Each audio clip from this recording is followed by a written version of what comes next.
Indonesia darurat 7 hari ini harus diperjelas konteksnya apa. Kalau misalkan konteksnya adalah isu-isu yang konspiratif, saya pikir ya masyarakat perlu diedukasi lebih dalam. Jadi masyarakat jangan sampai menganggap satu info terkait Indonesia darurat 7 hari hanya dari satu pihak. Yang itu kalau kita baca konspiratif, itu dianggap oleh masyarakat sebagai kebenaran. Jadi harus ada alternatif, ya, narasi lain yang menjawab isu-isu konspiratif tersebut. Ya, misalkan nggak menjawab langsung pun nggak apa-apa.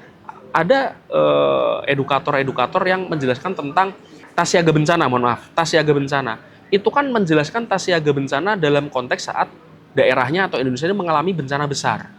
Ya, nggak harus selalu ini tentang perang cyber, tentang perang dunia 3, tiba-tiba terjadi blackout. Jadi kalau terkait Indonesia darurat 7 hari, yang sekarang sangat viral ini, karena kalau kita lihat banyak konteksnya adalah isu-isu konspiratif, ya, negara, nggak cuma negara, edukator, ya, lalu juga ada para influencer, bahkan masyarakat sendiri itu juga harus menjawab isu tersebut.